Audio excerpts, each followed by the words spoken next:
I had nothing to eat, nothing to drink. I was living in my car. I was on drugs. I was lonely, alone. I remember having to go to a soup kitchen at a church because I didn't have any food. I grew up in a nice Jewish home, celebrated all the Jewish holidays, Rosh Hashanah, Yom Kippur, Sukkot, Hanukkah, Passover. One kid asked me, do you guys believe that Jesus is the Son of God? And I'm like, I don't think so. Let me go home and ask my mom. I was bar mitzvahed when I was 13, and after my bar mitzvah, my mom made a point to warn me about staying away from Christians. She used to tell me that if anyone rolled up in a black car with black tinted windows and guys in suits got out, don't answer the door because it could be the Nazis. I was hyperactive, and my mom sent me to doctors, and I was put on this medication, and I hated the way it made me feel. I hated it. If you come off the medication, you can't live with me anymore. So I got off the medicine, and she tossed me out of the house.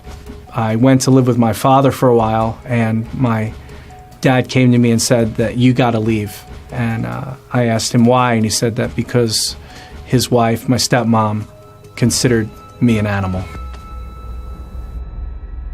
I sought a lot of help in a lot of different places. I was in 4 drug rehabs. I was in 2 halfway houses. I was in a psychiatric hospital. I've been to psychologists, psychiatrists, doctors, all to try to fix me, fix myself. And none of them worked. And after coming up empty over and over and over again, I realized I'm Jewish. I need to find God. I was on drugs, and I became homeless, and I stumbled into a church because it was the only place that I could find food. And I just remember thinking to myself, here are Christians, and all my life I've been told that they don't love Jewish people, they don't care about Jewish people, and these were the very people that were taking care of me. I remember saying to myself, God, I really want to know you. I really, really need to know you.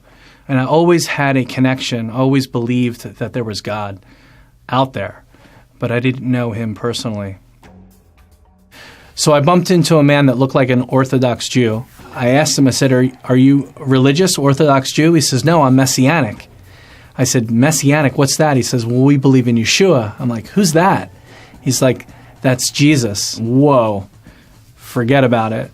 In my search for wholeness and peace in my soul, there wasn't one stone that I left unturned.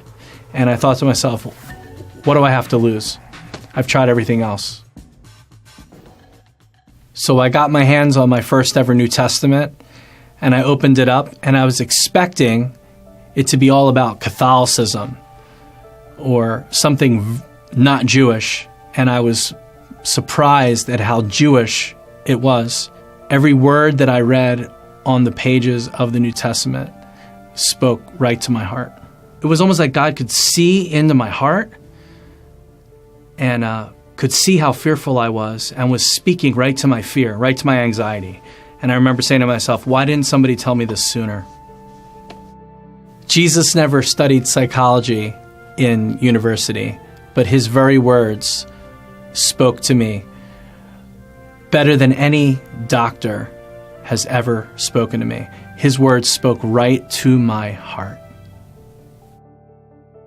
It's easy for me to forget where I came from, but when I see people that are homeless and on drugs and bound by alcohol, I remember how God intervened in my life, that he died for us and poured out his compassion and his forgiveness to set us free from our addictions and to give us life and love and hope.